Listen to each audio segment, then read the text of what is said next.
Hello, welcome to video number 2. As you can see, PPFs and opportunity cost is what we're going to cover in this video. PPFs are, of course, production, possibility, frontiers. Now, I was under the impression that this was quite a straightforward piece of economic theory, and it's surprising how many pupils cover this and move on and have problems when they come back to revise this. So please follow this very carefully. It isn't difficult, and it is at the core of understanding the concept of limited resources in an economy.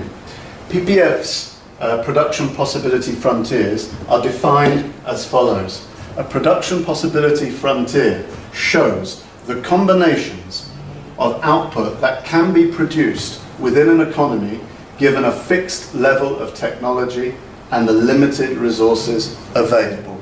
If you want to go through that a bit more solidly, pause the video now and really read and reread that definition. The key point is this: a PPF shows the combinations of output that can be produced. It does not show what an economy is currently producing. It shows what an economy could produce, what combinations of output could be produced, given that there is some finite quantity of factors of production, land, labour, capital, available to be used in various ways. By showing us what could be produced, a PPF also, of course, shows us what combinations of output cannot be produced, because it's beyond what's possible. Let's take a look at a very simple PPF. Here is a PPF of an economy where only cakes and beer can be produced.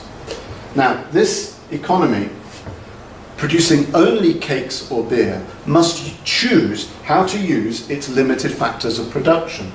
If this economy chooses to only produce cakes, then it can produce this many cakes but no beer, because all the land, all the labour and all the capital is being devoted into the production of cakes. Alternatively, they could decide not to produce any cakes and only produce beer, in which case they would produce this much beer, because that's the quantity, how much beer could be produced if they only produced beer and didn't use any land, labour or capital in the production of cakes. Or maybe some combination of the two, and I've picked out a point here. This point here tells us that they could be producing, if they produce at point A, they could be producing this quantity of cakes simultaneously to producing this quantity of beer. They have the resources to do that.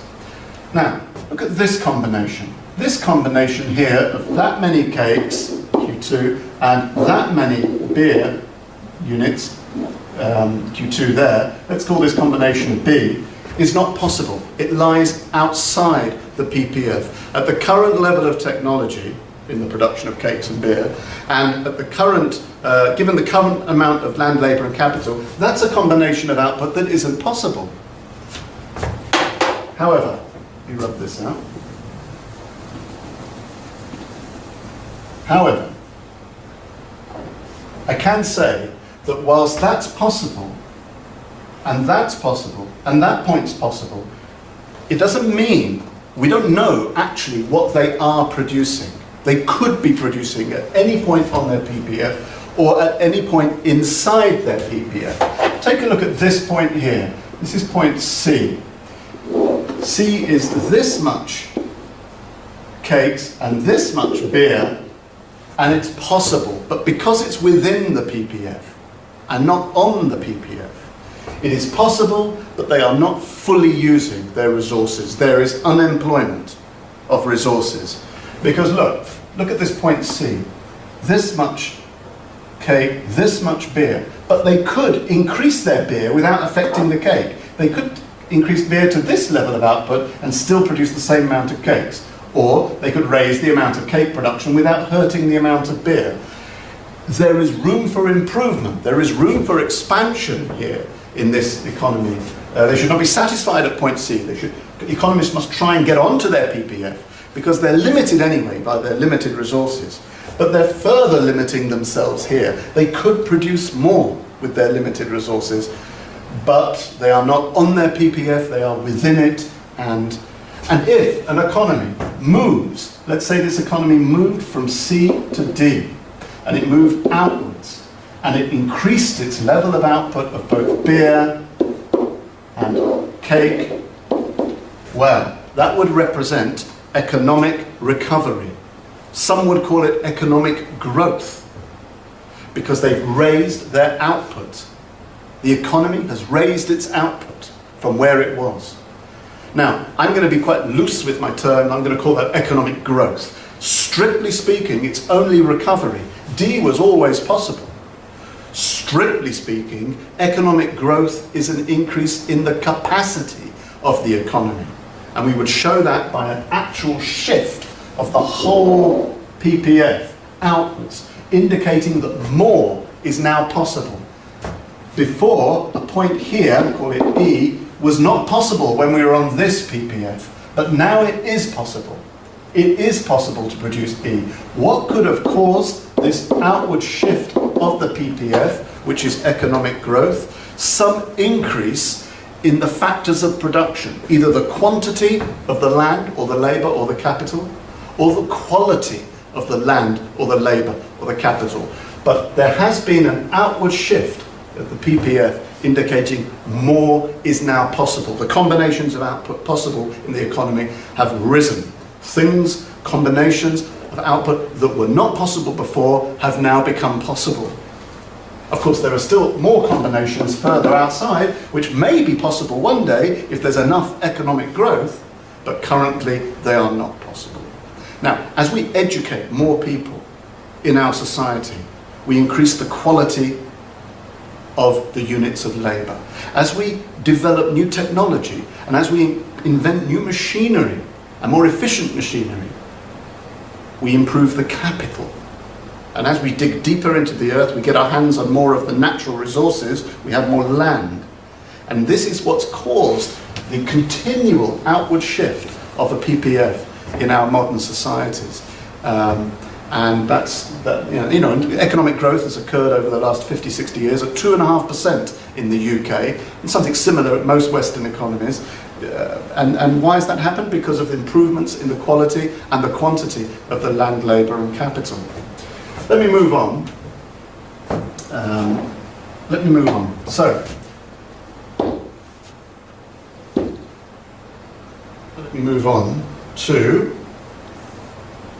a slightly more complicated PPF, because I drew it before as linear, a straight line, but in fact the reality is that PPFs are probably more like this. This. No.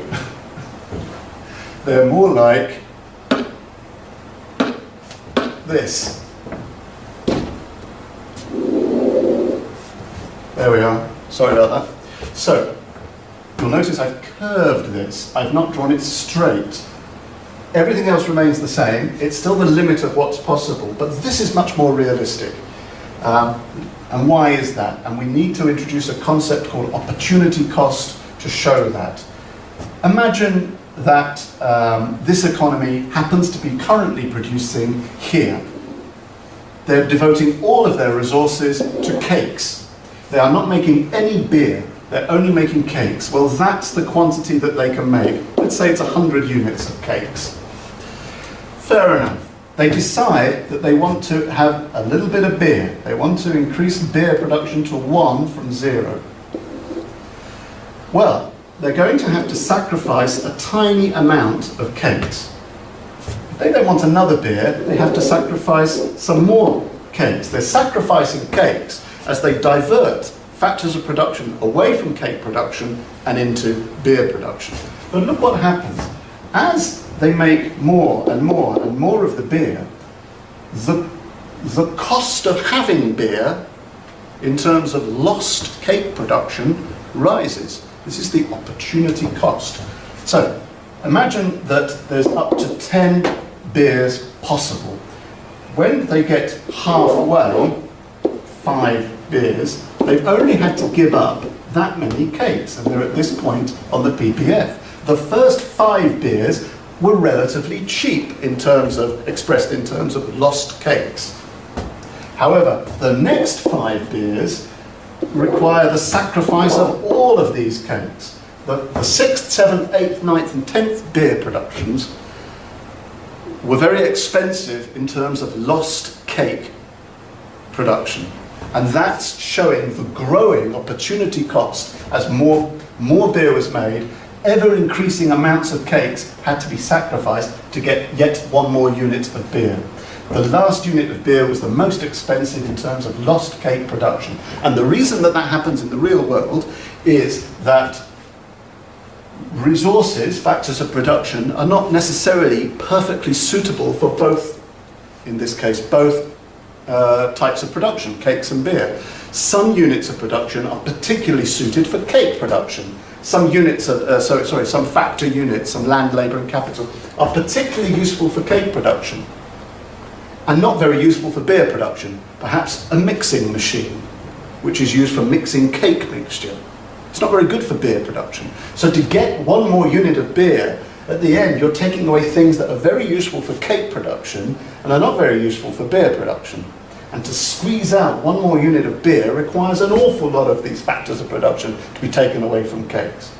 So it isn't, as I drew it before, simply a linear which indicates that every time you want one of these, it's the same amount you have to drop of these. One of these, you drop that much. One of these, you drop that much. It's not like that in the real world. The real world, PPFs are probably curved. Okay?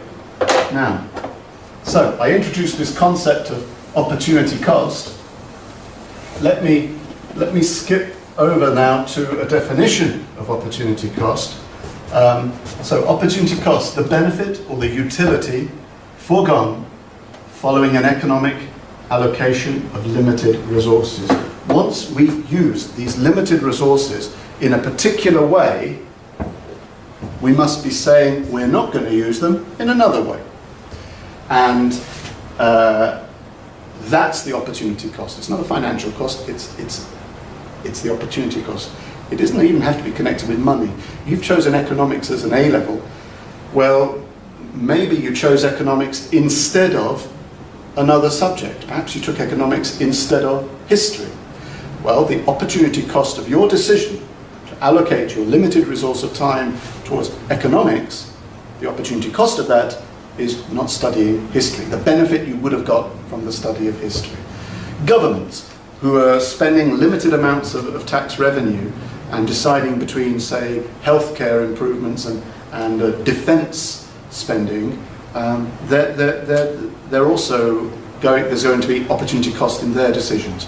Businesses face opportunity cost when they decide between, let's say, building a new factory and investing in lots of new technology for their existing factory. Those two choices, they can only afford one of them, the other one is the opportunity cost. So we're constantly making choices because of our limited resources, and the choices that we're making are causing continually opportunity cost. One final point. Let me go back to an earlier diagram here, and let me just clear this up, because I want to show you a very neat way of showing changing opportunity cost on a diagram. And you may, this is a very useful way of showing it in an exam, in a test. Of course, it doesn't have to be cakes and beer. A more reasonable classification of the two goods on the two axes might be capital goods and consumer goods, or defence goods and all other goods, because worlds with only cake and beer just don't exist, unfortunately. So let me just show you a way of illustrating very neatly how opportunity cost can be seen. First of all, let's put some numbers on this. Okay, very simple. The maximum total beer production that's possible in this economy is 2. And the maximum possible cake production, let's say, is 10. Okay, If the economy is choosing to make 10 cakes, it must be making 0 beer. It cannot make any beer if it is making cakes. However, if they decide to find their production at point A, they have chosen to make 1 beer. The opportunity cost of the first beer, is 5 cakes. Because to make that first beer and to come to this point on the PPF from that point means giving up 5 cakes. Now, the opportunity cost of a second beer is also 5 cakes. There is constant opportunity cost because the PPF is linear. It's linear. Every one of the 2 beers required the giving up of the same amount, 5 cakes. Okay? That's a product of the constant gradient of the PPF. However, if I show you something similar, and I'm going to go cakes again, and beer, and again 2 is the maximum amount of beer, and 10 is the maximum amount of cakes, but now I draw the PPF like this, you can see that the first beer now has a much smaller opportunity cost, and the second beer has a much larger opportunity cost. Making the first beer only required 1 cake to be given up. Making the second beer required 9 cakes to be given up. This is reality. This is a curved or concave PPF, and it is more true than the linear PPF.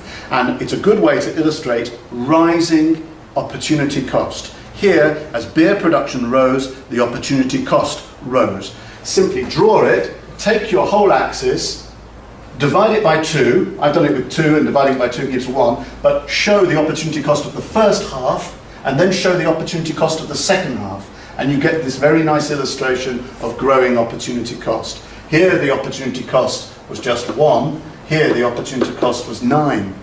9 cakes were given up to satisfy this economy and produce a second beer unit. Well, I hope that makes sense. Thank you for watching, and that was video 2. Look out for video 3 and all the other videos coming up very soon. Okay, looking forward to hearing from you as well. Bye bye.